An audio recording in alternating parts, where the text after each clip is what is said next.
अज्ञानतिमिरान्धस्य ज्ञानाञ्जनशलाकया चक्षुरुन्मीलितं येन तस्मै श्रीगुरुवे नमः।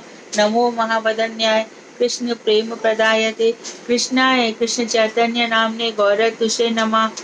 हे कृष्ण करुणा सिंधु दीनबंधो जगतपते गोपेश गोपिका कांत राधा कांत नमोस्तुते। तप्त कांचन गौरांगी राधे वृंदावनेश्वरी वृषभानुसुते देवी प्रणमामि हरिप्रिय। तवैवास्मि न जीवामि त्वया विना इति विज्ञाय राधिके नये मां चरणान्तिकम्। गुरुवे गौरचंद्राय राधिकाय तदालय कृष्णाय कृष्ण भक्ताय तद्भक्ताय नमो नमः। वाञ्छाकल्पतरुश्च कृपा सिन्धुभ्येव च पतितानां पावनेभ्यो वैष्णवेभ्यो नमो नमः। श्री कृष्ण चैतन्य प्रभु नित्यानंद श्री अद्वैत गदाधर श्रीवासादि गौर भक्त वृंद।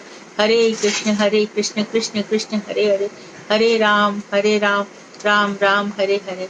मैं सर्वप्रथम ग्रंथ राशि जैव धर्म तदीय रचिता सच्चिदानंद श्री भक्तिविनोद ठाकुर के अभय चरण कमलों में असंख्य कोटि दंडवत प्रणाम कर उनकी अहेतु की कृपा की वांछा करती हूँ। मैं मध्य गुरु पाद्म पद्म रूपानुगाचार्य वर परिव्राजकाचार्य वर प्रपूज्य चरण जगत वंदनीय नित्य प्रविष्ट ओम विष्णुपाद अष्टोत्तर शतर श्रीमद भक्ति वेदांत श्री नारायण गोसाई महाराज मध्य शिक्षा गुरु पाद्म पद्म प्रातः स्मरणीय जगत वंदनीय नित्य प्रविष्ट ओम विष्णुपाद अष्टोत्तर शतर श्रीमद भक्ति वेदांत श्री बामन गोसाई महाराज के श्री चरण कमलों में असंख्य कोटि दंडवत प्रणाम कर उनकी अहेतु की कृपा की भिक्षा करती हूँ। मैं उपस्थित श्रोता मंडली वैष्णव वैष्णवी सभी के लिए यथा योग्य वंदन अभिनंदन दंडवत करती हूँ। तो अभी हम रागानुगा भक्ति के अंदर प्रमेय के अंतर्गत 21वां चैप्टर 21वां अध्याय प्रमेय के अंतर्गत अभिधेय विचार रागानुगा साधन भक्ति पर हम चर्चा कर रहे थे। और हमारा पेज नंबर है अभी आप बताएंगे?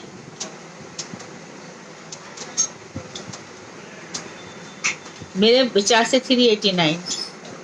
हाँ हरे कृष्णा दीदी 391 है। अच्छा जी, वो था ना दीदी रिरंसा अर्थात मन की वासना किस प्रकार पूरी की जा सकती है। हाँ, बराबर देशनाथ जी ठीक है।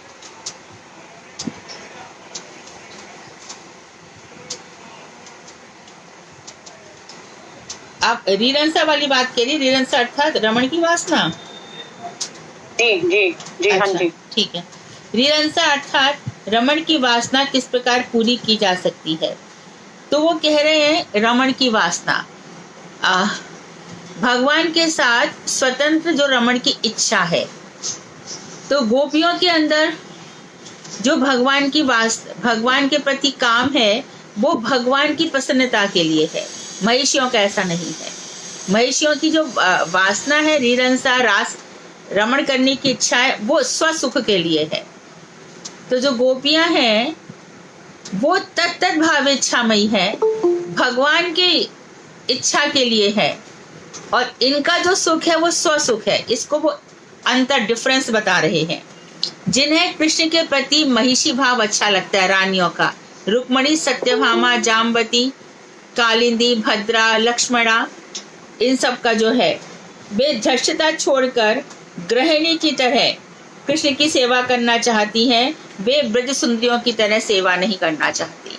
अर्थात ब्रज सुंदरियों का क्या है, सब कुछ श्री कृष्ण के लिए है, सब कुछ श्री कृष्ण के लिए, उनका अपना सुख किसी में नहीं है। तो जो मिलन की इच्छा है ब्रज गोपियों में वो भी कृष्ण के सुख के लिए है। और जबकि महिषियों का जो प्रेम है वो अपने सुख के लिए है। उनको बच्चों की भी इच्छा है, बालक उत्पन्न होते हैं उनके यहाँ पर, तो सामंजस्य करती हैं, राजपाट के कामों में भी रुचि लेती हैं, भगवान श्री कृष्ण के अन्य अन्य विवाह हो रहे हैं उसमें भी रुचि लेती हैं। यद्यपि यहाँ पर विवाह नहीं हुआ है। जब कल बताया था परसों कि बलराम जी ने देखा था ब्रह्मा मोह लीला के अंत में कि श्री कृष्ण ने ही सारे रूप धारण कर लिए हैं, तो गर्गाचार्य जी की वाणी का उन्होंने उद्घोषणा कर दी थी कि सभी लोग कृष्ण के साथ विवाह कर लो, और इस तरह से हो गया था।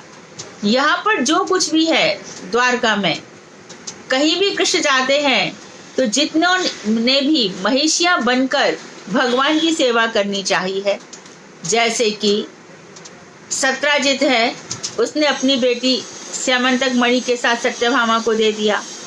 रुक्मणी जी भगवान श्री कृष्ण के विषय में अपने पिता के यहाँ पर काफी बातें सुना करती थी, तो यश सुनकर उन्होंने एक ब्राह्मण को भेज दिया कि भाई मेरा विवाह आपसे मैं करना चाहती हूँ, कहीं ऐसा ना हो शेर का भाग कोई सियार अर्थात शिशुपाल आदि ले जाए, इसके पहले ही आप मुझे यहाँ से ले चलो। भगवान श्री कृष्ण रथ लेकर आ गए और कुल परंपरा के अनुसार रुक्मणी जी अंबिका मंदिर में गई, वहां पर पूजा इत्यादि करी, अंबिका मंदिर का आशीर्वाद मिला, सधवा स्त्रियों ने उनको आशीर्वाद दिया, आशीर्वाद मंगल आशीर्वाद के साथ उनके बाम अंग फड़कने लगे, बाहर आई और आती आती भगवान श्री कृष्ण ने उनको उठा लिया। यद्यपि श्री कृष्ण द्वारका में किसी से कहकर नहीं आए थे, परंतु बलराम जी ने कहा अकेला गया है तो मैं इसके पीछे पीछे जाता हूँ इसकी रक्षा के लिए। तो बलराम जी पीछे आ गए और जैसी ले गया करके हल्ला मचा, वह शिशुपाल रुक्मी इत्यादि भगवान के पीछे भागे। बलराम जी ने सबको मार दिया और बाकी श्री कृष्ण ने उनको मार दिया। रुक्मी को भी पकड़ लिया, रुक्मणी रोने लगी। तब बलराम जी ने कहा कि ये ठीक नहीं है, इनका साला इसको नहीं मारना चाहिए।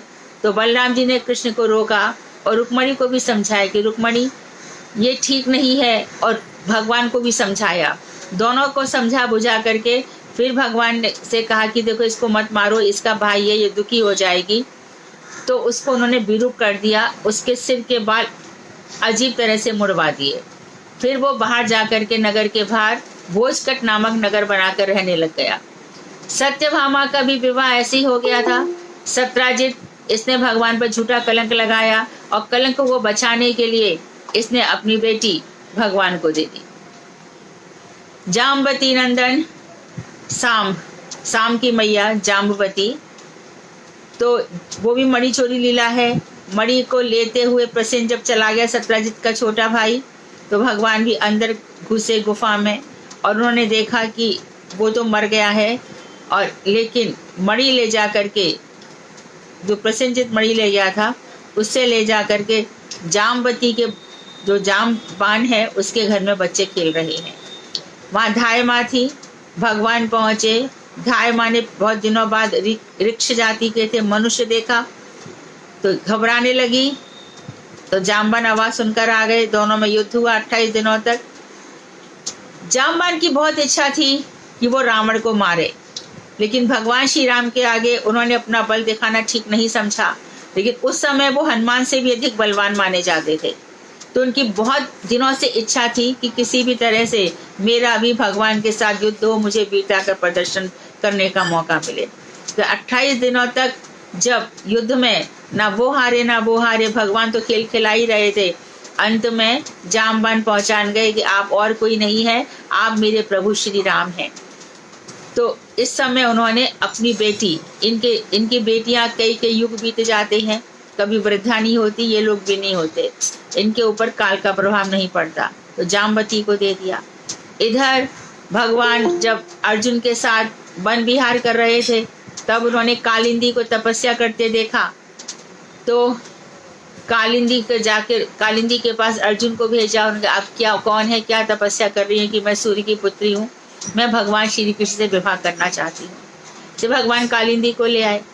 इसके बाद नग्नजित राजा था, उसने शर्त लगा रखी थी कि जो 7 बैलों को एक साथ नाथ लेगा उसी के साथ अपनी बेटी का विवाह करूंगा।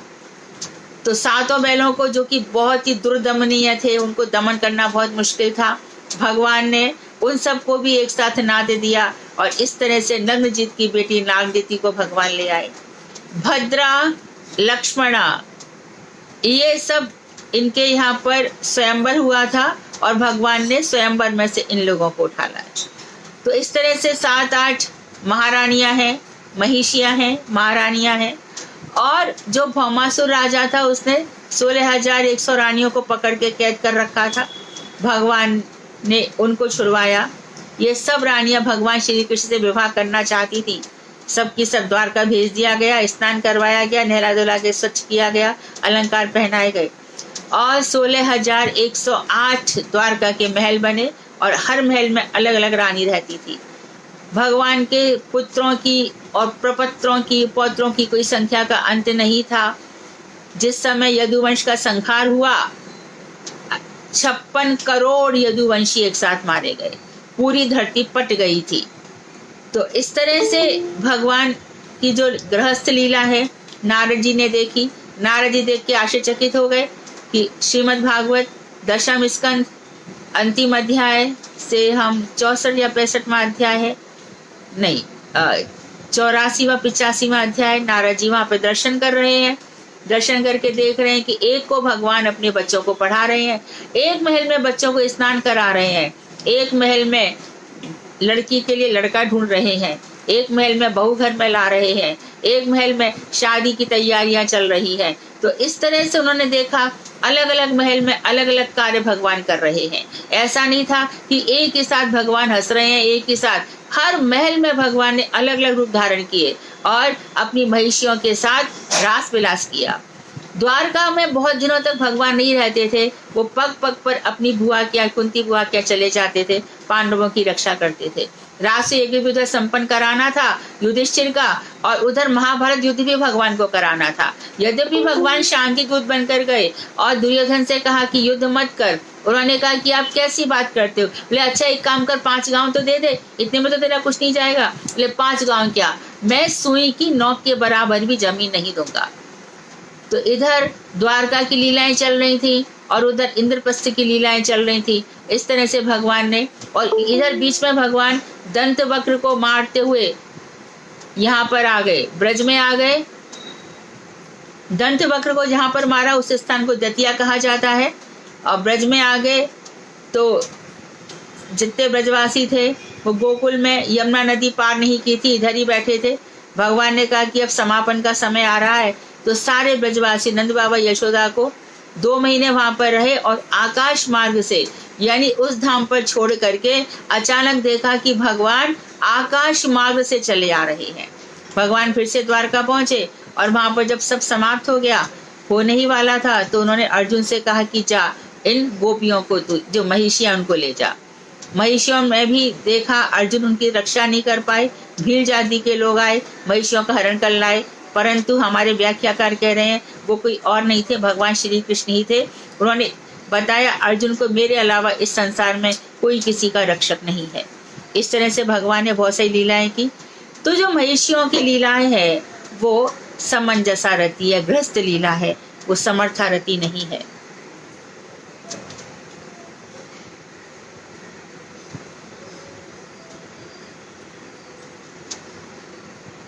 ब्रजनाथ कृपया इस विषय को और भी स्पष्ट कीजिए।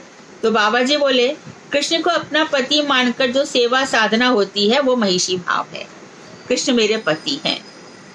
महिषी भाव में प्राप्त होने पर उन्हें स्वकीय भी कहते हैं। स्वकीय अपना मेरा।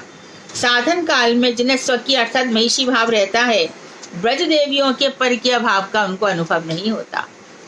स्वकीय भाव में ऐसा भी होता है और दूसरी बात यह भावना भी रहती है कि श्री कृष्ण, मैं श्री कृष्ण की हूँ, मैं श्री कृष्ण की हूँ, मेरी रक्षा करना उनका कर्तव्य है, वो मेरे भर्ता है, मेरा भरण पोषण करना वो मेरे पति हैं। इस तरह की बातें रहती हैं। क्योंकि जब आप सबको पता होगा कि रोहिणी मैया ने जितनी भी ये महारानियां कुरुक्षेत्र में आई थी उनको बताया कि किस किस तरह से कृष्ण बाल लीलाएं करते थे, पौगंड लीला करते थे, कैशोर लीला करते थे, सब बता रहे थे। तो बहन जो थी उसका अधिकार नहीं था सुभद्रा जी का। तो सुभद्रा जी से रोहिणी ने कहा सुभद्रा तुम बाहर बैठो, ये रहस्यपूर्ण लीलाएं हैं। सुभद्रा बाहर गई तो फिर बलराम भैया आए, घुसते चले आए मैया के पास। मैया ने कहा कि बलराम तुम्हारा भी अधिकार नहीं है। बहन ने भी समझाया कि अंदर प्रेम की बातें चल रही हैं। श्री कृष्ण आए, तीनों बाहर बैठ गए, अंदर किसी का प्रवेश नहीं हुआ। इन लीलाओं को सुनते सुनते, गोपियों की महिमा सुनते सुनते उनकी आंखें विस्फारित हो गई, बड़ी हो गई और मुंह खुला की खुला रह गया, हाथ में स्तंभित भाव आ गया और पैर भी ऐसी हो गए। नारद जी वहां से गुजर रहे थे तो भगवान बड़े अद्भुत दर्शन है, बड़े भावपूर्ण दर्शन में आपके देख रहा हूँ। मैं चाहता हूँ कि कलयुग में आप इसी रूप में रहें। भगवान ने कहा भक्त तुम्हारी जैसी इच्छा। तो इस तरह से वहां पर जगन्नाथ भगवान का भी सूत्र उधर से ही मिला। तो ये जो महिषियां हैं इनके अंदर भाव रहता है कि कृष्ण मेरे हैं, जबकि गोपियों के अंदर क्या भाव महिषियों के अंदर भाव रहता है मैं कृष्ण की हूँ, और गोपियों के अंदर भाव रहता है मदीय भाव। मदीय भाव वह है तदीय भाव। कृष्ण मैं उनकी हूँ, तदीय भाव तद उनकी हूँ, मदीय वो मेरे हैं। तो जो मेरे हैं उनकी रक्षा करना, उनको खिलाना पिलाना, उनसे हम कोई एक्सपेक्टेशंस नहीं रखेंगे। निष्ठा हमारी जरूर होगी परंतु एक्सपेक्टेशन जीरो होगा। जबकि महिषियों में पूरी की पूरी होगी। कोई भी दिक्कत आएगी, परेशानी आएगी। सत्यभामा का जब पति मारा गया सत्राजित, सत्यभामा बोली क्या करूं, तो खुद ही रथ में बैठ करके हस्तिनापुर की तरफ चल दी और कृष्ण को लेकर के आई, देखो मेरे पिता के साथ क्या हुआ है। तो वहां पर ये इस प्रकार का परिवारवाद चलता है। यहाँ पर परिवार छूट जाता है। दुर्जर गेह श्रृंखला, घर जो छोड़ना मुश्किल है वो सब, घर भर ताम झाम सब खत्म हो जाता है। बच्चे तो होते ही नहीं है, और मानो अड़ोसन पड़ोसन के बच्चों की जिम्मेदारी मिल गई, या कभी पति सुतान हुए, कभी अपने भी बच्चे हो गए, तो उनकी भी सुध कहाँ रहती है, उनकी भी सुध नहीं रहती।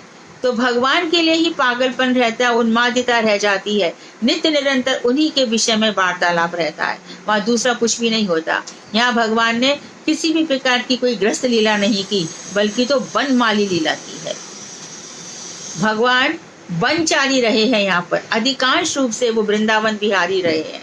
जैसे वृंदावन बिहारी लाल की जय बोला जाता है। वन में विहार किया है, कभी वृंदावन में जाएंगे, कभी लोह वन में जाएंगे, कभी माठ वन में जाएंगे। जितने भी हमारे 12 वन है, 12 उपवन है, बिहार वन में जाएंगे, भगवान वहां पर विहार करते हैं। और यहाँ पर जैसे देखा है कि भगवान राज पाठ को देखा है, जब गोपियां कुरुक्षेत्र में गई है, भगवान श्री कृष्ण के मस्तक पर जो मुकुट है, कहते हैं साउथ में वो मुकुट आज भी रखा है, साल में एक दफे निकाला जाता है, बहुत भारी है। उसका जो डायमंड है उसके लिए आंखें चुंदिया जाती हैं, लेकिन फिर भी साल में दंडी महाराज बता रहे थे एक दफे वो दर्शन कराया जाता है। वो मुकुट वहां पे रखा हुआ है। कभी आप लोगों ने भी सुना या कहीं सुने तो आप लोग भी दर्शन के लिए जा सकते हैं। वो राज मुकुट, और यहाँ पर मोर पंखों का मुकुट, वहां पर राजवेश, और यहाँ पर दुपट्टा, और दुपट्टा की भी फहरान, कहीं लटक रहा है कहीं झुक रहा है, इतना सुंदर। वो नीलवर्ण पे पीला दुपट्टा बड़ा अच्छा लगता है। वहां तो नीलवर्ण पूरा ढक जाता है। और भगवान का जो इतने अलंकार इत्यादि पहनते हैं, यहाँ पर भी पहनाए जाते हैं, लेकिन पत्तों के, पल्लवों के और फूलों के आभूषण रहते हैं। यशोदा जी भी चाहे कितना भी नंद बाबा से उनके लिए कड़ुला इत्यादि बनवा ले, लेकिन बड़े होने पर वो जब कैशोर अवस्था में पहुंच जाते हैं, पौगंड अवस्था में पहुंच जाते हैं, ब्रज लीलाएं करते हैं, तो उनको इसी तरह से आभूषण पहनाते हैं। जहाँ तक कि जब भगवान दोपहर को भोजन कर रहे होते हैं तो सखा उनको अपने गोदी में सुला लेते हैं और उनके ऊपर गैरिक रचनाएं किया करते हैं, या फिर बड़े सुंदर सुंदर पत्ते तोड़ लाते हैं, पुष्प चयन कर लाते हैं और कन्हैया को लेकर के सजाते रहते हैं। कन्हैया भी मंद मंद मुस्कुराते रहते हैं, करवट बदल के लेटे रहते हैं और सबको देखते रहते हैं। कभी गोपी आ जाए तो सो नहीं रहे होते तो भी सोने जैसा अभिनय करते हैं। इस तरह से सुंदर सुंदर लीलाएं चला करती हैं, जो महिषियों को एक रंच मात्र भी प्राप्त नहीं है। रंच मात्र भी प्राप्त नहीं है।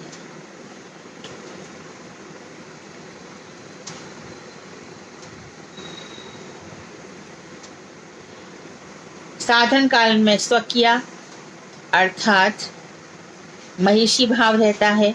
वे ब्रज देवियों के पार के रस का अर्थ आप समझते ही हैं।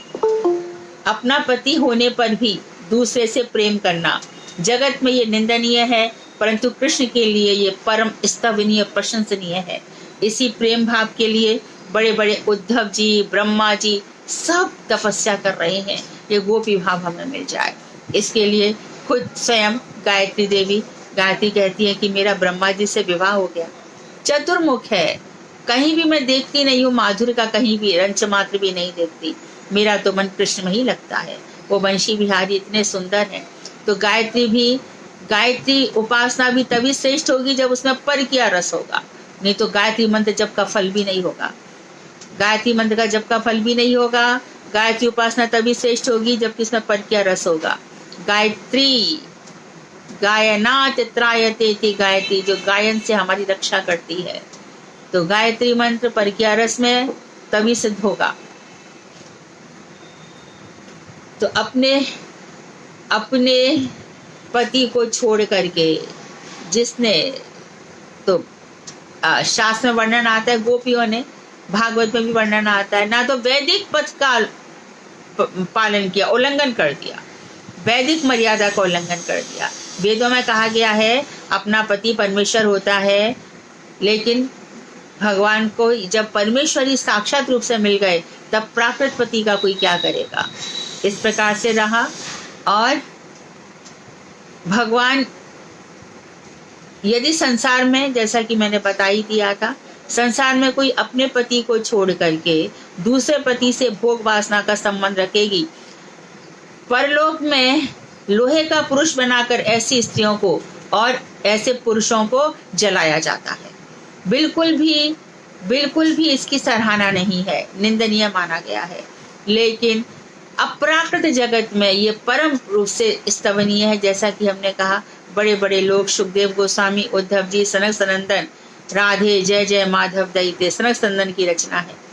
सनक सनंदन वर्णित चरिते राधे, तो सब राधा जी की उपासना कर रहे हैं, यहाँ तक कि शंकर जी भी। गुरुदेव कहते हैं हजार हजार जो सती नारियों का नाम लिया जाता है, अहिल्या है, अनसुईया है, इन सब का जो नाम लिया जाता है, उनसे कहीं बहुत कहीं महासाध्वी कौन है? राधा जी, क्योंकि उनके रोम रोम में कृष्ण के अलावा और कुछ है ही नहीं। तो इन महारानियों को ब्रज देवियों के पर के रस का अनुभव नहीं होता, इसलिए ये पार के भावयुक्त ब्रज देवियों का अनुगमन नहीं कर पाती। इसलिए इनकी भक्ति रागात्मिका तो कही जा सकती है, रागानुगा नहीं कही जा सकती। ब्रज भाव का अनुगमन ये नहीं कर सकती। अतः पारकीय भाव से रागानुगा भक्ति का साधन करना ही ब्रजरस प्राप्ति का हेतु है। तो रागानुगा भक्ति का क्या उदाहरण है? पारकीय भाव। तो रागानुगा हम कोई भी गोपी को फॉलो करेंगे, और कोई भी गोपी को फॉलो करेंगे तो मंजरी भाव से करेंगे, और मंजरी भाव से फॉलो करेंगे तभी हमारी रागानुगा साधन भक्ति। तो उस समय बस ध्यान रख लो इस बात को, शंकर जी जब रास में पहुंचे तो देवियों का, ब्रज देवियों का रास रुक गया। रास रुक के क्यों? पुरुष की गंध आ रही है। भगवान श्री कृष्ण सब जानते थे। आ गए शंकर जी के पास और शंकर जी से पूछा, ये उनको सजा तो दिया था किसने? पार्वती जी ने। लहंगा वेश पहना दिया, फरिया पहना दी, चुन्नी पहना दी, सब प्रकार से सजा दिया, पर गलती कहाँ पर कर गए? क्योंकि रागानुगा साधन भक्ति नहीं की थी। जब गोपियों ने पूछा, अरे भैया जरा बता तो तेरा नाम क्या है? अच्छा, मानो वो कह दे कि गोपेश्वरी हो, मानो कह भी दिया हो, तो उन्होंने अगला प्रश्न पूछा, तेरे पति का नाम क्या है? तेरे पिता का नाम क्या है? तेरी मैया का नाम क्या है? तो राधा कृष्ण गरुड़ेश दीपिका आप लोगों ने पढ़ी होगी, उसमें वर्णन किया गया है कि सारी गोपियों के पति, पिता, माता पिता सबका वर्णन है।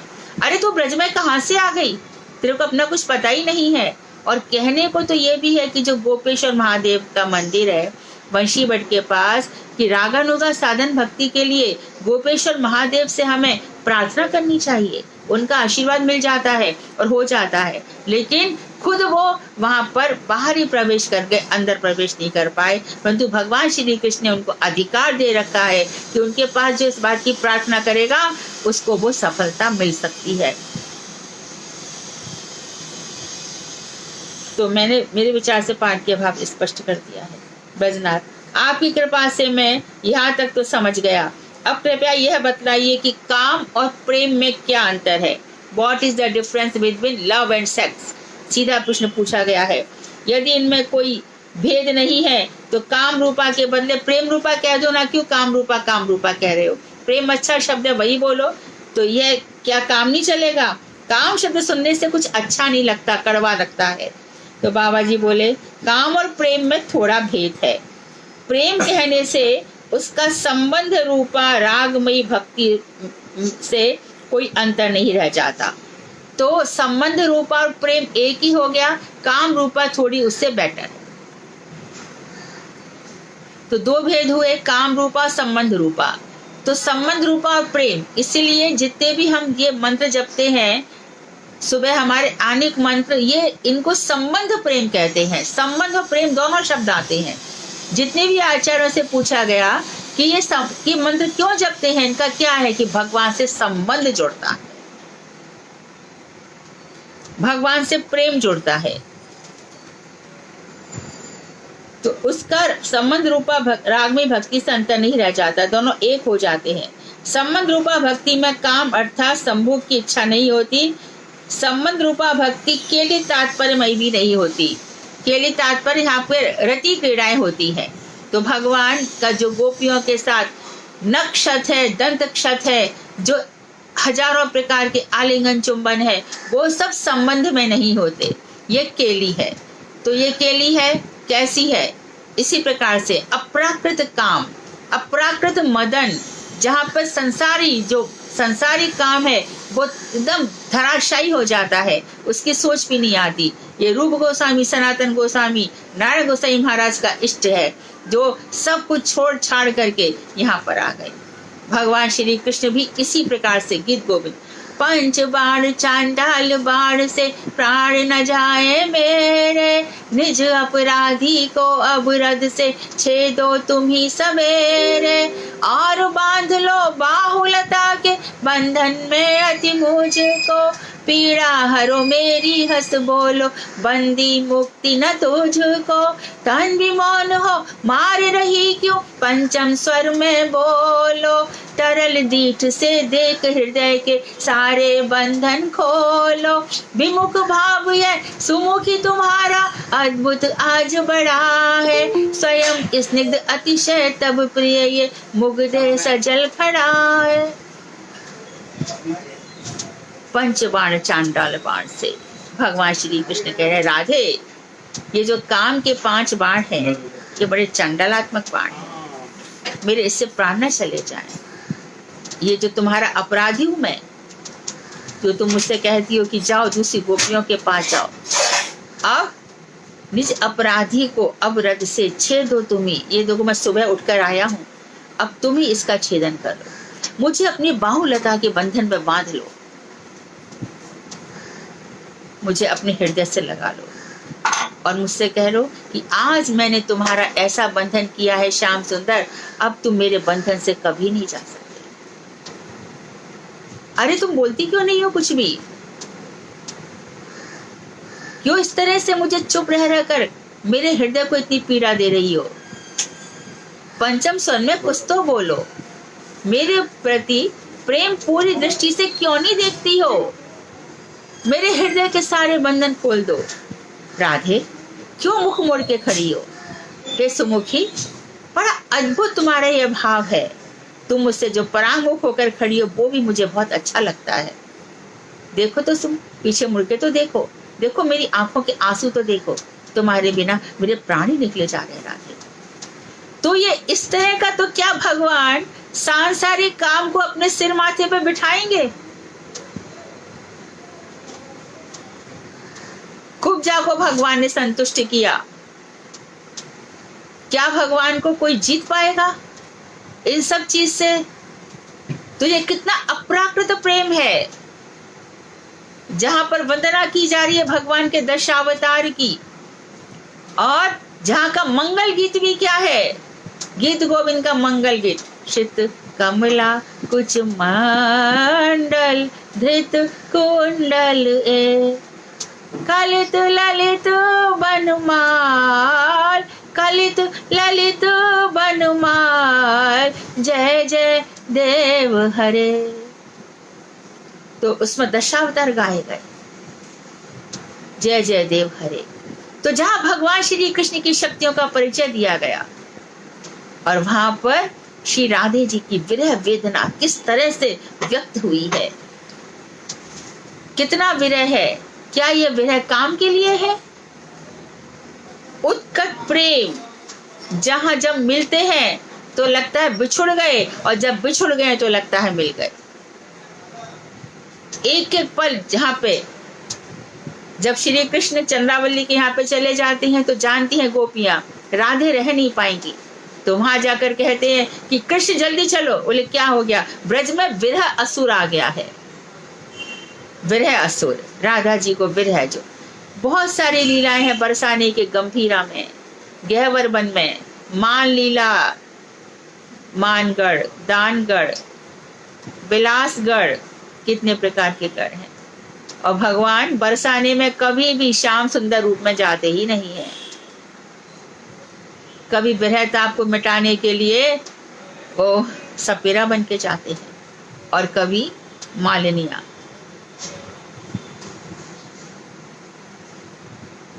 कभी गोदनहारी। बन गए नंदलाल लिलिहार की लीला, गुदवाए लो प्यारी। बन गए नंदलाल लिलिहार की लीला, गुदवाए लो प्यारी। भगवान से मेरे हाथ में लीला टैटू सब जगह लगा दो। घैटू में घनश्याम लिखो, जहां जहाँ गले में गोविंद लिखो, जहां पे जो भी मेरे अंग है सब में भगवान का नाम लिख दो।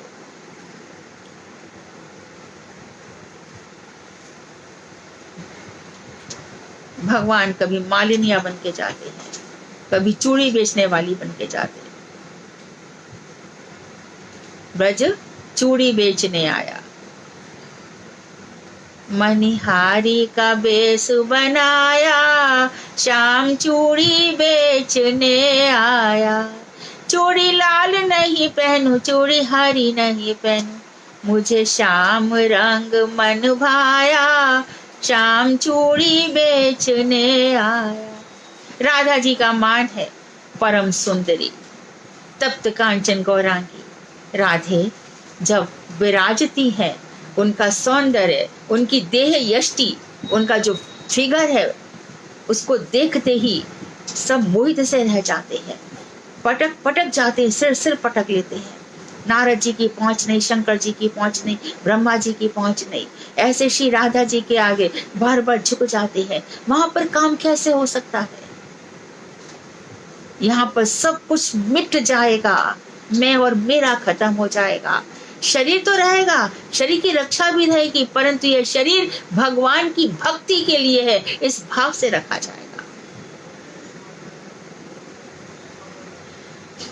तो ये काम शब्द, तो बाबा जी ने और भी कहा कि संभोग की इच्छा नहीं रहती संबंध रूपा भक्ति में, जैसे भी मैंने केली तात्पर्य बताए, कई उदाहरण बताए। फिर भी वह प्रेम है। प्रेम में संभोग की इच्छा रूप एक प्रवृत्ति जुड़ जाने पर वह भक्ति काम रूपा कहलाती है। तो प्रेम में संभोग की इच्छा की एक प्रवृत्ति रहेगी, लेकिन वह भक्ति काम रूपा कहलाती है। तो प्रेम में संबंध हो जाए, संबंध में संभोग की इच्छा, और आगे स्पष्ट कर रहे हैं अन्य रसों में काम रूपा भक्ति नहीं होती। काम रूपा भक्ति एकमात्र कंजुअल मधुर रस श्रृंगार रस में ही होती है, और वह भी केवल ब्रज देवियों में ही। संसार में अपनी इंद्रियों को प्रसन्न करने का जो काम है, वह अप्राकृत काम से एकदम अलग है। इस जगत में जो काम है वह इस निर्दोष अप्राकृत काम का ही विकार है, बिगड़ा हुआ रूप है। कुब्जा का भाव कृष्ण के प्रति नियुक्त होने पर भी उससे साक्षात काम नहीं कहा जा सकता। कुब्जा का भाव कृष्ण के प्रति नियुक्त है, लेकिन उसको भी काम नहीं कह सकते, क्योंकि यदि वो कामी होती तो किसी पुरुष से प्रेम कर सकती थी। भगवान श्री कृष्ण को देखकर उसका प्रेम हुआ है, इसलिए कुब्जा का काम भी सर्वथा निंदनीय नहीं है, क्योंकि कृष्ण को छोड़ करके वो अन्य पुरुष की इच्छा नहीं करती। पर किया रस जार भाव, श्रीमद् भागवत में कह रहे हैं जार भाविन संगता, भगवान से जार भाव से मिली। पति सुत, पति पुत्र इत्यादि को छोड़ छाड़ करके चलती। जार बिगड़ करके आजकल यार बन गया है, जो विकार है भगवान गोपियों के।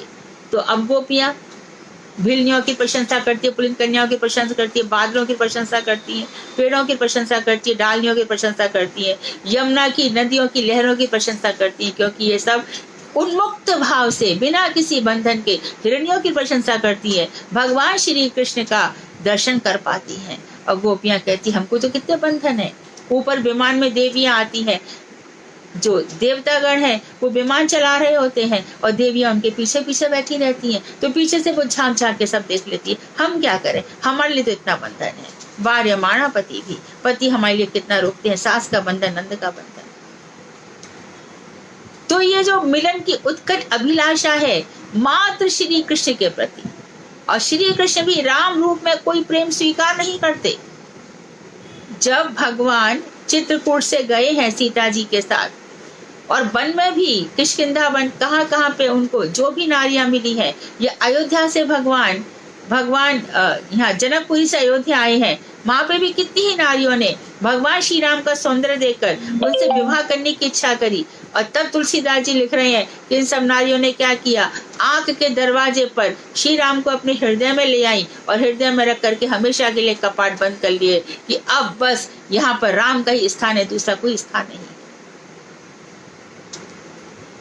तो जब संसार तुच्छ प्रतीत हो जाता है, तुच्छ तो है ही, प्रतीति नहीं हो रही है, एकदम है लेकिन मालूम नहीं पड़ रहा है, बेकार का है और फील नहीं हो रहा है, अभी तक नहीं हो रहा, क्योंकि हमारे अंदर इंद्रिय प्रीतिकर भावना है, अपने इंद्रियों के तर्पण की भावना है, दंभ है, लोभ है, अमर्ष है, जेलसी है। इसीलिए ये संसार अच्छा लग रहा है, इसी में हम कहीं ना कहीं ऐसा ढूंढ डाल रहे हैं, और कहीं ना कहीं किसी को दिखाने के लिए अपने दंभ, जाने क्या क्या इतने सारे नाटक लीलाएं क्या क्या करते हैं, दंभ दिखाते हैं, किसी को दिखाते हैं मैं ऐसा हूं, मैं वैसा। मत करो ये सब, जन्म देगा और ज्यादा मन में आता तो छोड़ो, मेरा इनसे क्या है, मेरो तो गिरधर गोपाल दूसरो ना कोई, जाके सिर मोर मुकुट मेरो पति सो। इस प्रकार का भाव रहे तो वो साक्षात ये संसार का काम नहीं, ये इंद्रिय तृप्ति का है, जड़ीय काम तुच्छ है और परिणाम में बड़ा दुखकर होता है। इस काम में बेटे बेटी हो जाते हैं, पति पत्नी में फ्रैक्शंस हो जाते हैं, तलाक हो जाते हैं। ये संसार का काम बड़ा दुखकारी है, परिणाम में बड़ा दुख देने वाला है। प्रेमांग का काम वैसे ही आनंदपूर्ण है, ये उपादेय है, ये काम होना ही चाहिए। इसलिए यहाँ पर जो शुष्क वैरागी हैं उनकी तो मान, क्योंकि वो कृष्ण को प्राप्त कर ही नहीं सकते। कृष्ण की प्राप्ति का उपाय क्या है? गायत्री। और गायत्री क्या है? गायत्री क्या है? तन्नो नंगः प्रचोदयात्।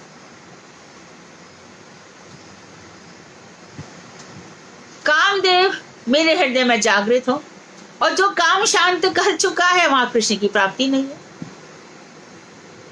कामदेवाय विद्महे पुष्पबाणाय धीमहि। पुष्पबाण वो 5 प्रकार के बाण मेरे हृदय पर चलाएंगे, आकर्षण करेंगे, मेरे हृदय को स्तंभित करेंगे, भगवान तक ले जाएंगे।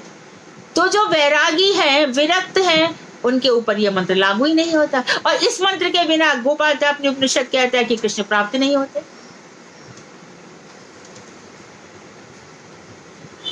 तो हृदय में उनके प्रति काम रहेगा, अप्राकृत काम, तब कृष्ण की प्राप्ति है, तभी ये मंत्र सफल है। नहीं तो भगते रहो। और मेरे बोलने से भी क्या हो जाएगा सफल? मैं तो कितनी दफे कुछ ना कुछ बताई जाती हूँ।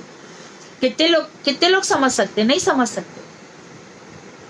साइनेटेसली संसार तुच्छ प्रतीत हो और इधर भगवान के प्रति प्रति हो तो यह मंत्र, और मंत्र का अर्थ वही है। जब भगवान की कृपा होगी, वैष्णव की कृपा होगी, हमारी भी चेष्टाएं होंगी, तब यह मंत्र अपना काम करना शुरू कर देंगे। प्राकृत काम तुच्छ है, दोषपूर्ण होने से अप्राकृत काम शब्द का व्यवहार करने में किसी प्रकार का संकोच नहीं होना चाहिए। तो बस हम अब काम जरूर कह रहे हैं, लेकिन अप्राकृत काम है, प्राकृत काम तुच्छ और हे है। ब्रजनाथ, अब संबंध रूपा रागानुगा भक्ति की व्याख्या कीजिए। काम रूपा समझ में आ गई और बहुत अच्छे से आ गई, अब संबंध रूपा बताइए।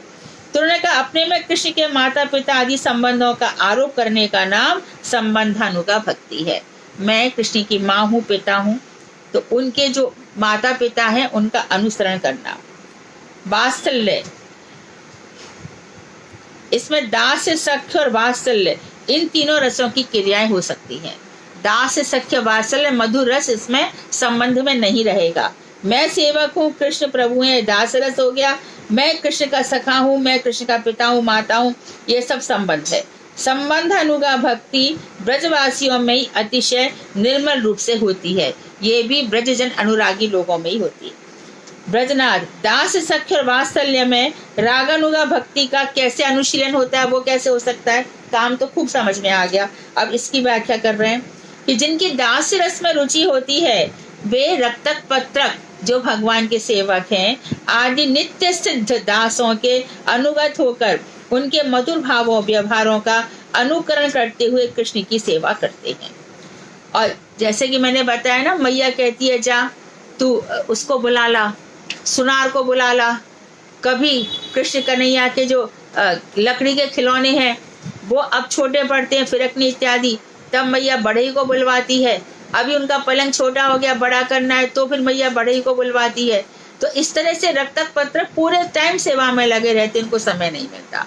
और बाकी काम वो क्या करती है, कैसे करके राधा जी से कनेक्टिविटी बिल्कुल नहीं छोड़ती यशोदा जी, इसलिए वो उत्तम गोपी है।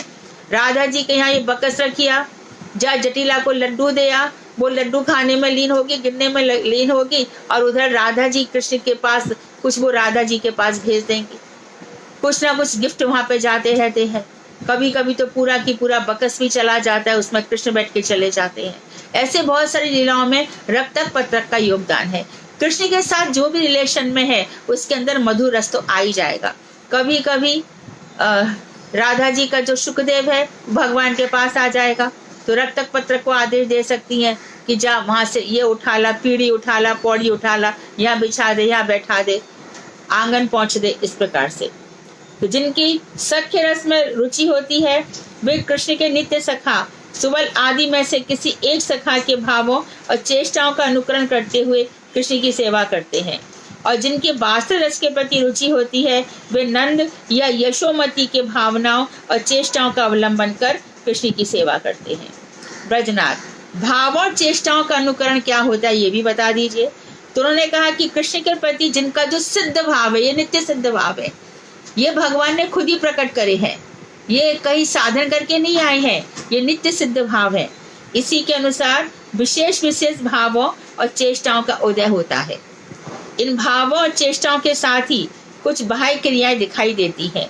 संबंध अनुगा भक्ति में साधक इन्हीं भावों, चेष्टाओं और क्रियाओं या व्यवहारों का अनुकरण कर कृष्ण की सेवा करते हैं। कैसे? मधुमंगल है, अब कोई है, अब मधुमंगल लंगड़ा के चलते लीलाओं में।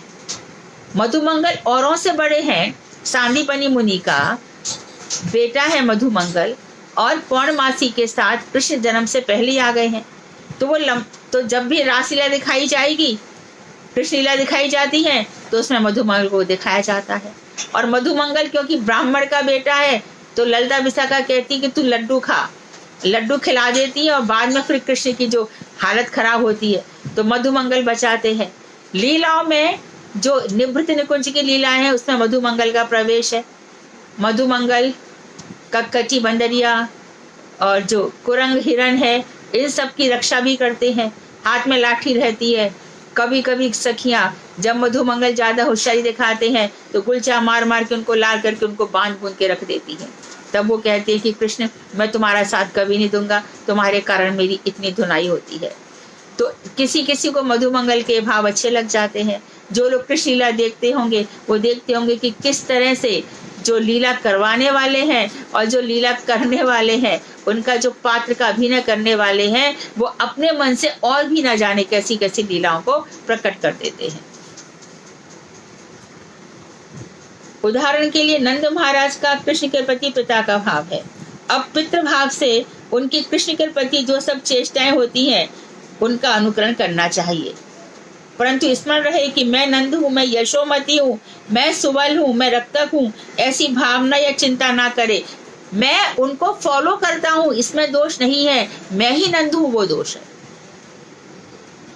इसलिए बहुत से एक और मथुरा में हुए थे, आप लोगों को याद होगा 20-25 साल पहले, मैं ललिता सखी हूँ।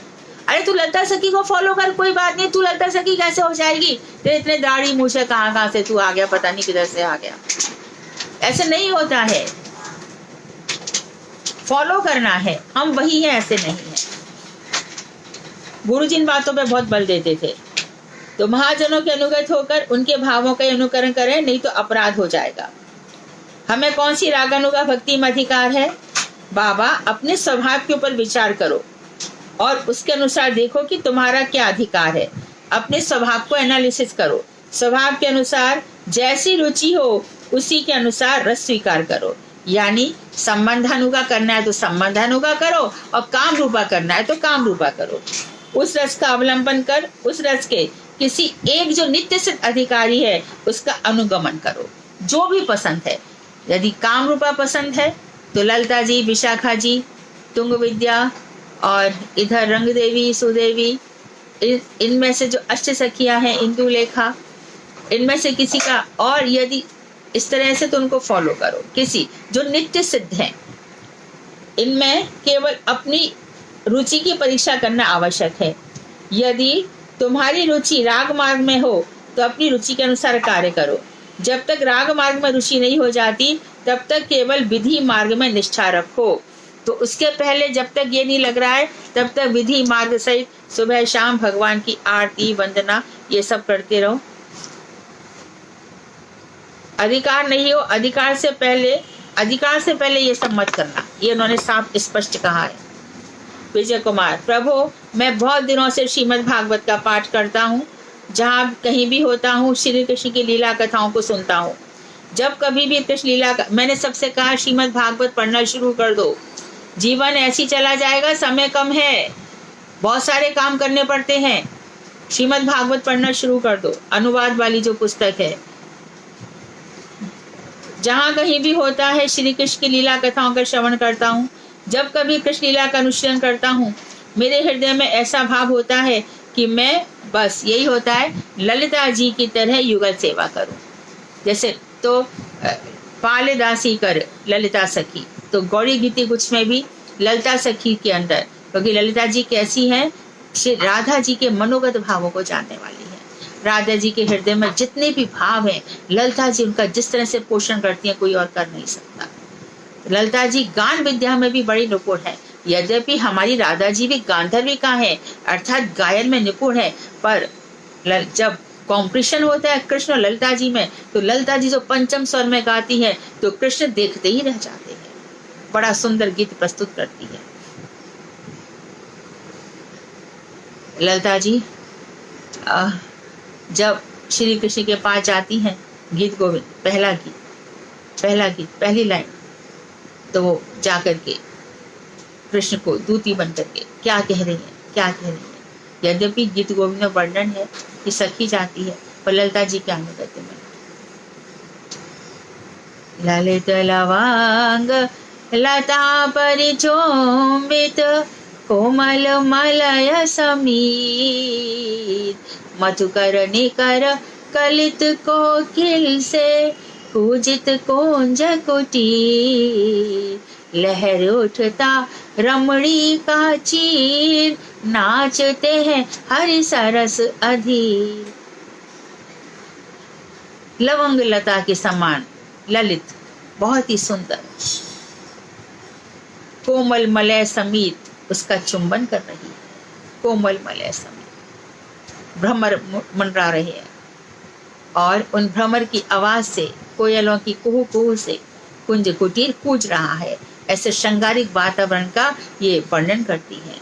और श्री कृष्ण से जाकर क्या कहती है ललिता जी, है विरह की पीर भारी छीजती जाती बिचारी हार उर का भार बनता मलय विष का सार बनता।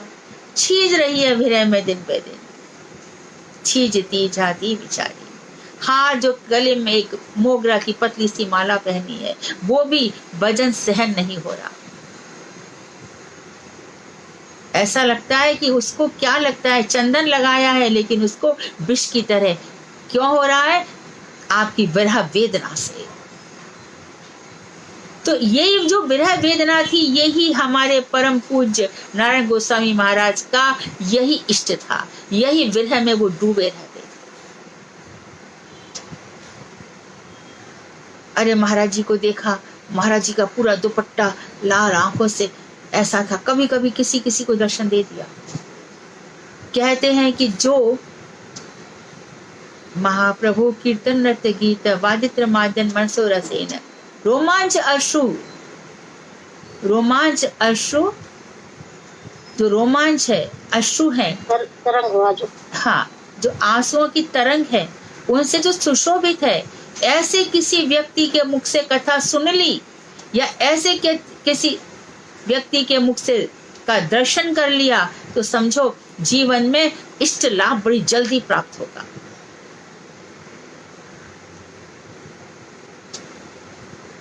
कृपया वीडियो ऑफ कर दें। अविष्ट सिद्धि बहुत जल्दी हो जाएगी, बहुत जल्दी हो जाएगी। किसका वीडियो ऑन है जरा उनको बोल दीजिए ना। तुम्हें और कुछ कहने की आवश्यकता नहीं है।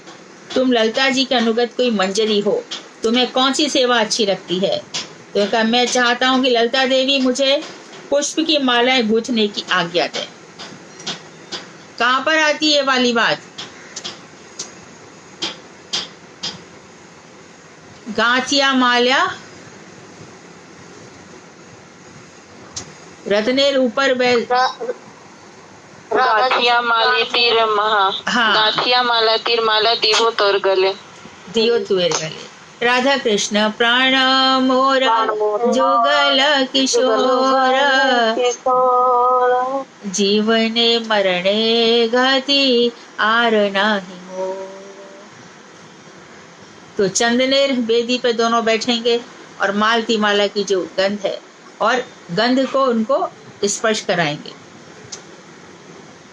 तो ठीक है, पुष्प की माला गूंथने की आज्ञा दें। मैं सुंदर सुंदर कोमल कोमल पुष्पों से सुंदर सुंदर हार गूंथ कर उसे श्रीमती ललिता सखी के हाथों में दे दूं और वो मेरे प्रति कृपापूर्ण हाथ से भरी चितवन से देखकर उस पुष्पहार को राधा कृष्ण के गले में डाल दें। अब देखो कैसी कैसी सेवा। अब एक ये सेवा मिल गई आपको, ऐसे ना जाने कितनी सेवा है और कहाँ पे मिलेंगी, कहाँ पे मिल जाएंगी। कोई ना कोई सेवा में आप लोगों का मन लग जाएगा। उत्कली का वल्लरी पढ़ो, संकल्प कल्पद्रुम, बिलाप कुसुमांजलि, इन सब में कोई ना कोई सेवा मिल ही जाएगी। उत्कली का वल्लरी रूप गोस्वामी की अंतिम रचना है। गुरुजी जब अनुवाद भेजती थी तो गुरुजी एकदम भावुक हो जाते थे, बहुत भावुक, बड़ा सुंदर पत्र भी लिखते थे। उत्कली का वल्लरी पढ़ो, नहीं समझ में आए तो पूछ लेना। तुम्हारी वैसी सेवा साधना सिद्ध हो, मैं आशीर्वाद देता हूँ। जब निष्कपट भक्त निष्कपट भाव से कहते हैं तो आशीर्वाद मिलते ही है। बाबा जी का स्नेहपूर्ण आशीर्वाद सुनकर विजय कुमार की आंखें बाहर आई। वे श्री गुरुदेव के चरणों में गिरकर रोने लगे।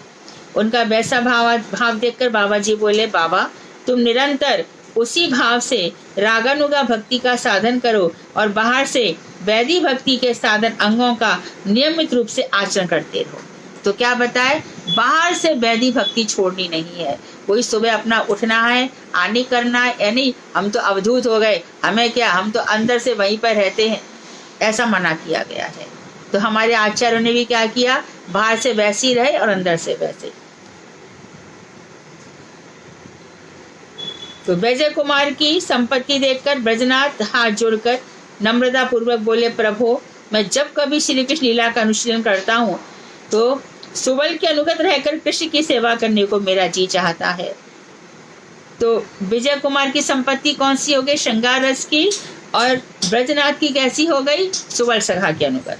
बाबा जी तुम्हें कौन सी सेवा अच्छी लगती है? तो ब्रजनाथ बोले, जब बछड़े चढ़ते चढ़ते दूर निकल जाते हैं तब सुबल सखा के साथ उन बछड़ों को लौटा लाना मुझे बड़ा अच्छा लगता है।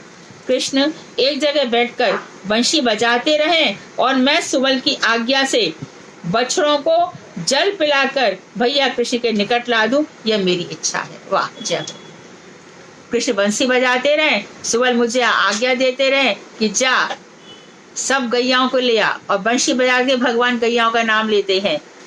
नाम भी किसी गैयाओं के नाम गंगे, जमने और कपिले, पिंगले, इस तरह से भगवान गैयाओं को बुलाते हैं। भगवान बंशी में ऐसी आवाज करते कि हर गैया को लगता है कि कृष्ण मुझे ही बुला रहे हैं। और कहने को तो हमारे जो शास्त्रकारों ने यहाँ तक लिखा है कि कृष्ण अपनी मालाओं में गिन लेते थे कि मेरी सारी गैयाएं आ गई कि नहीं आ गई। 9 लाख गैयाओं को कैसे गिनते होंगे, परंतु शास्त्रकारों के दर्शन है। तो जल पिलाकर भैया कृषि के निकट ला दूं, तो ऐसे नहीं लाऊं गैया को वहां जल पिला दूं, वन में चरा दूं, तब लेकर के आऊं। तो बाबा जी मैं आशीष देता हूँ। सुन बड़े खुश हुए उनकी प्रार्थना सुनकर। तुम भी सुबल के अनुगत होकर कृष्ण की सेवा करो, तुम सख्य रस के अधिकारी हो। आश्चर्य की बात हुई, उसी दिन से विजय कुमार के चित्त में श्रीमती ललिता की दासी होने का अभिमान या भाव उपस्थित हो गया। वे वृद्ध बाबा जी को श्री ललिता जी के रूप में दर्शन करने लगे, बाबा जी का ही। तो विजय कुमार बोले, प्रभु क्योंकि उनका वही भाव होगा बाबा जी का, इसलिए उनमें उनको ललिता जी के दर्शन मिले। इस विषय में और क्या जानने का बाकी है, कृपया आज्ञा करें। बाबा जी बोले, और कुछ भी बाकी नहीं है, केवल तुम्हारे सिद्ध शरीर के नाम रूप वसन आदि तुम्हें जानने आवश्यक है। यहाँ पॉइंट दे दिया क्योंकि आगे इसी विषय में डिस्कशन होगा कि सिद्ध स्वरूप के बिना शंकर जी को प्रवेश नहीं होगा। जब सिद्ध स्वरूप होगा तो हमें पता चल जाएगा हमारा नाम क्या है, हमारा रूप क्या है, हम क्या कपड़े पहनते हैं। तुम कभी अकेले आना, मैं बतला दूंगा, जैसी आज्ञा। विजय कुमार ने दंडवत प्रणाम किया और ब्रजनाथ उसी दिन से बाबा जी को सुबल के रूप में देखने लगे। तो ब्रजनाथ ने सुबल के रूप में देखा, विजय कुमार ने ललिता जी के रूप में। बाबा जी ने ब्रजनाथ से कहा, तुम भी किसी समय अकेले मेरे पास आना, मैं तुम्हारा सिद्ध नाम रूप और वसन भूषण बतला दूंगा। तो हमें भी यदि कोई शिकायत करे कि महाराज जी ने नाम नहीं दिया, तो यहाँ भी पहले उनकी इच्छा देखी गई है कि उनकी इच्छा एक की मधुर रस में है, एक की सख्य रस में है। जब भजन करते करते हमारी इच्छाएं आ सकती है, उस समय आचार्यगण हमें हो सकता है हमारा नाम बता दें। उस समय पहले ये सेवा आनी चाहिए। तो ब्रजनाथ और विजय कुमार ने अपने को कृतार्थ माना और उसी दिन से वे परम आनंद से रागानुगा मार्ग की सेवा में नियुक्त हो गए। बाहर से सब कुछ पहले जैसा ही रहा, परंतु अंदर के भाव बदल गए। विजय कुमार का भारी व्यवहार पुरुष जैसा ही रहा, अंतर में स्त्री भाव उदित हो गया। ब्रजनाथ के अंतर में गोप बालक का स्वभाव पैदा हो गया। रात अधिक हो गई थी। दोनों हरिनाम की माला पर हरे कृष्ण कृष्ण कृष्ण हरे हरे, हरे राम राम राम हरे हरे, गुरु के दिए हुए इस नाम रूप महामंत्र का गान करते करते घर लौटे। ध्यान रहे, ये नाम और नामी एक ही हैं। जिस दिन हमें यह फील हो जाएगा कि मैं नाम नहीं कर रहा हूँ, नामी के ही दर्शन कर रहा हूँ, नामी की लीलाओं का चिंतन कर रहा हूँ, अब ये नाम करते करते इस नामी अर्थात भगवान श्री कृष्ण राधा की लीलाएं मेरे हृदय में प्रकट होंगी, उस दिन ये होने लग जाएगा। सभी को ऐसा हुआ है तो हमको भी वैसे ही होगा। रात के 12 बजे थे। चंद्र की चारों चंद्रिकाएं पृथ्वी पर मानो रजत राशि, चांदी, रजत मतलब चांदी अर्थात ज्योत्सना पूर्णिमा राशि की वर्षा कर रही थी। मनमोहक मलयाचल की हवा मस्त होकर बह रही थी। लक्ष्मण टोले के पास सुंदर निर्जन स्थान में एक आंवले के पेड़ के नीचे बैठकर दोनों परस्पर बातचीत करने लगे। विजय कुमार बोले, ब्रजनाथ, हमारे मन की सभी साध पूरी हुई, सभी इच्छाएं पूरी हो गई हैं। वैष्णवों की कृपा से हम पर अवश्य श्री कृष्ण की कृपा होगी। अब यह विचार करना है कि हमें आगे क्या करना है। ब्रजनाथ, तुम सरल चित्त से मुझे यह बतलाओ कि तुम क्या करना चाहते हो, विवाह करोगे या सन्यासी बनकर रहोगे। मैं इस विषय में तुम पर कोई प्रेशर नहीं डाल रहा, तुम्हारी माँ को समझाने के लिए केवल तुम्हारे मन की बात जानना चाहता हूँ। ब्रजनाथ ने कहा, मामा, आप मेरी भक्ति के पात्र हैं, जिस पर भी पंडित और वैष्णव हैं। पिताजी के अभाव में आप ही मेरे घर के मालिक हैं। आप जैसी आज्ञा देंगे मैं उसी पथ पर चलने के लिए तैयार हूँ। विवाह करने में संसार में आसक्त होकर मैं परमार्थ से च्युत न हो जाऊं, इसलिए विवाह से घबराता हूँ। आपका क्या विचार है? विजय ने कहा, मैं इस विषय में तुम पर कोई दबाव नहीं डालना चाहता, तुम स्वयं विचार कर बतलाओ। ब्रजनाथ ने कहा, मेरे विचार से गुरुदेव की आज्ञा लेकर कार्य करना अच्छा है। विजय, अच्छी बात है, कल प्रभु पास से इस विषय की आज्ञा लूंगा। ब्रजनाथ, मामा, आपका क्या विचार है, आप गृहस्थ बनेंगे अथवा परिव्राजक? विजय ने कहा, बाबा, मेरा भी तुम्हारे जैसे ही अभी अस्थिर चंचल सिद्धांत है। कभी सोचता हूँ गृहस्थ धर्म को तिलांजलि देकर सन्यासी बन जाऊं, और कभी सोचता हूँ ऐसा करने से कहीं ऐसा ना हो कि हृदय मेरा शुष्क हो जाए और भक्ति रस से वंचित हो जाऊं। इसलिए इस विषय में श्री गुरुदेव की आज्ञा के अनुसार ही कार्य करना अच्छा समझता हूँ। जैसी आज्ञा देंगे करूँगा। तो इस तरह से मामा भांजे हरिनाम करते करते घर चले गए। तो यहाँ पर एक मेन पॉइंट आ गया, कहीं ऐसा ना हो कि हृदय शुष्क हो जाए और परिव्राजक बन करके और भक्ति रस से वंचित ना होना पड़े। तो हमारे भक्ति विनोद ठाकुर ने ग्रस्त भाव रखा था, लेकिन उनसे बड़ा वैरागी भी कोई नहीं था, जिसको पग पग पर भगवान गौर श्याम सुंदर दर्शन दिया करते थे। तो हृदय में रस होना बहुत जरूरी है। हृदय में रस रसज्ञता होना बहुत, रस भी हो जाए पर रस के जानकार नहीं है, रसज्ञता होना भी बहुत जरूरी है। मेरे हृदय में क्या हो रहा है, इस विषय का चिंतन हम सबको करना चाहिए। हृदय कहाँ मुड़ रहा है, कहाँ रुक रहा है, किस तरफ जा रहा है, क्या विचार कर रहा है, क्या इसको अच्छा लग रहा है, मेरा लक्ष्य क्या, उद्देश्य क्या है। इसीलिए थोड़ी देर अपने मन से बातें करनी चाहिए और बस उस दिशा की ओर मुड़ जाना चाहिए। वांछा कल्पतरुभ्यश्च कृपा सिन्धुभ्येव च पतितानां पावनेभ्यो वैष्णवेभ्यो नमः।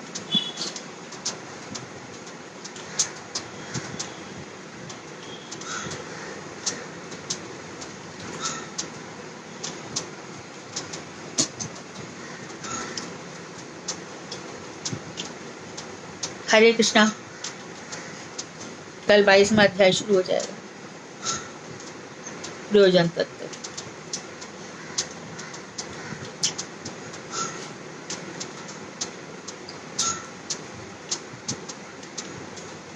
हरे कृष्णा दीदी, दंडवत प्रणाम। हाँ दीदी, आपने अभी बताया था श्री कृष्ण का मुकुट है, आज भी जो सब लोग दर्शन करते हैं वो कहाँ पर है? साउथ में बताते हैं किधर। बहुत पहले मेरी दंडी महाराज से बात हुई थी, विष्णुदेवत महाराज भी बता रहे थे साउथ में कहीं है, साल में एक दफा दर्शन कराते हैं उसका। साउथ में कहीं है, हमारे आचार्यों को पता होगा, मुझे समय याद नहीं आ रहा। अच्छा अच्छा, ठीक है दीदी। बहुत दमदमाता है, वो हीरे चढ़े हुए हैं उसमें।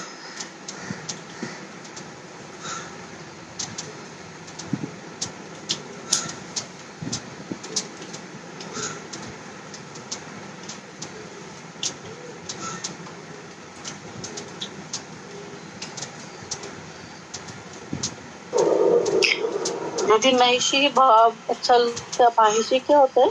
हाँ, महिषी भाव, महारानी महिषी जो पटरानी है ना कृष्ण की, द्वारका की।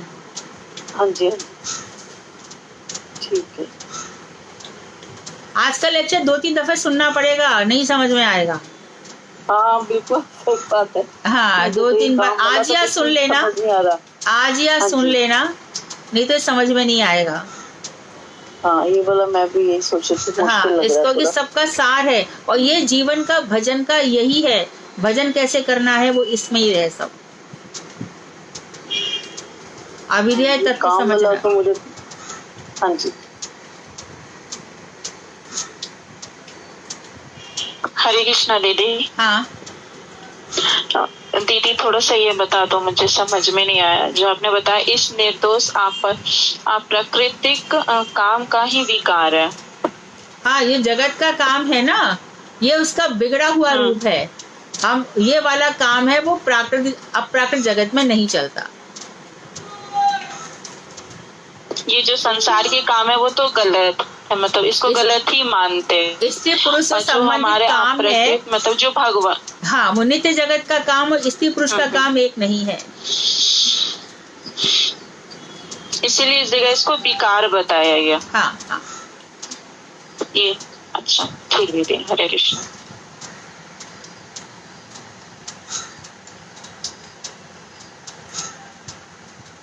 हरे कृष्णा दीदी, धन्यवाद। हाँ हाँ, दीदी, हम देखते हैं इसमें विजय कुमार और ब्रजनाथ जी, तो उनका साधन भजन तो मतलब उतना दिखता है, मतलब उतना ज्यादा नहीं दिख रहा है इसमें। तो ये उनके आगे पिछले जन्मों के साधन भजन का परिणाम है कि इस जन्म में उनको ये प्राप्त हुआ और सुकृति जल्दी प्राप्त हो गया। पिछले जन्मों की सुकृति है कि इस जन्म में ऐसे बाबा जी मिले, और क्योंकि बहुत सिद्ध बाबा के साथ रह रहे हैं, इसके लिए भजन में प्रगति चलती है।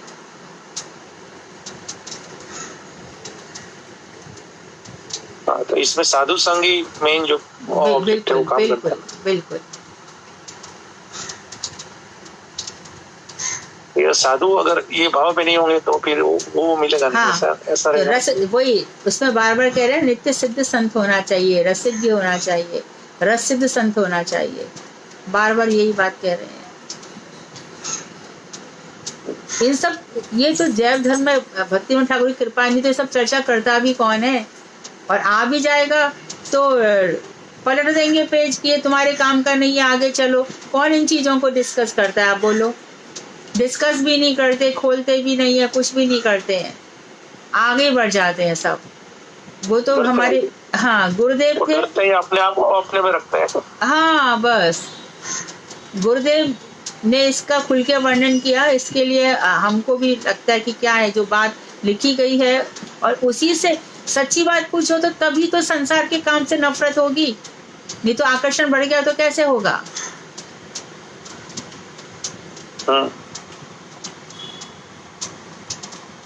तो दीदी ऐसे साधु को पहचानने में भी हमें कोई लायकात चाहिए, उसका कोई क्वालिफिकेशन चाहिए, क्योंकि देखो ऐसे साधु तो होंगे लेकिन हाँ, हम पहचान नहीं सकते। यस धर्मे जी, हमारे अंदर उच्चतम जो है वो अपने आप ही हमारे हृदय में रिफ्लेक्ट होता ही होता है कि ये जो वैष्णव हैं ये उस श्रेणी तक पहुंचे कि नहीं।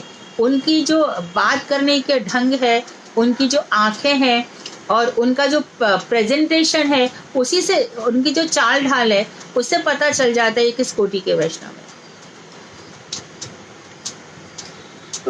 100% पता चलता है।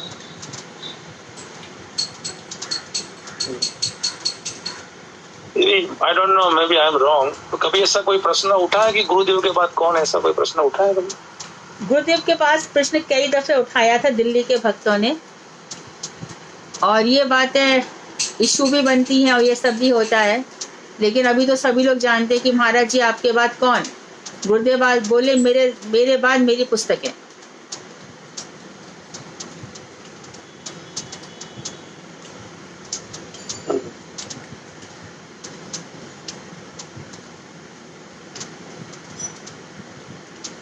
तो उनकी पुस्तकें ही हमारे लिए महज साधु संत है, और बाकी जो गुरु जी की चर्चा सुना रहे हैं वो सभी हमारे लिए वंदनीय है। चाहे वो कोई भी जो गुरु जी की बातें सुनाते हैं, गुरु जी की कथाएं सुना रहे हैं, गुरु जी की किताबों में से पढ़ रहे हैं, वो सभी हमारे लिए वंदनीय है।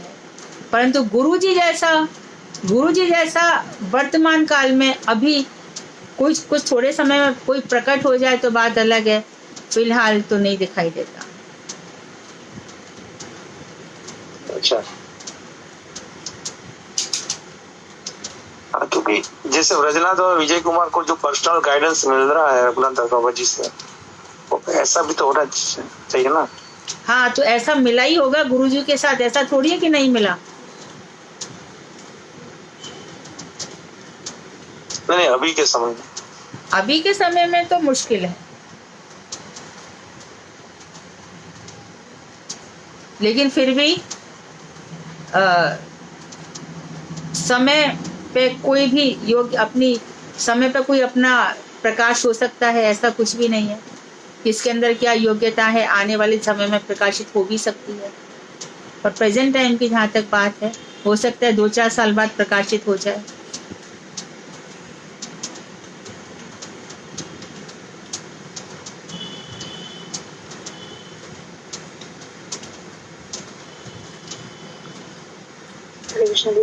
एक दफे मैंने पूज्यपाद बन महाराज से भी पूछा था, महाराज तो मुझे बन महाराज ने बोला कि इस पीढ़ी में तो नहीं, अगली पीढ़ी में जरूर प्रकाशित होगा। वो ऐसे कह रहे थे कि तीसरी पीढ़ी में आ जाएगा।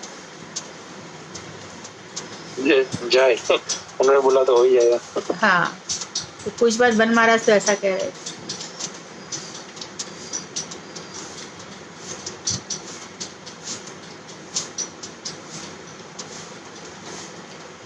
थैंक यू दीदी। हरे कृष्णा। हरे कृष्णा।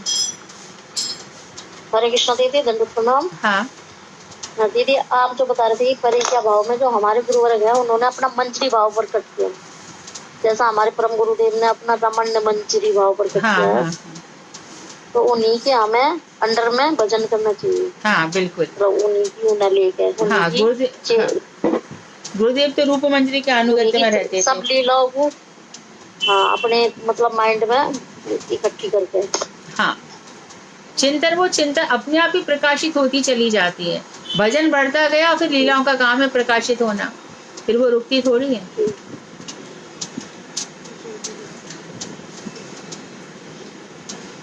ठीक है दीदी, हरे कृष्ण। हरे कृष्ण।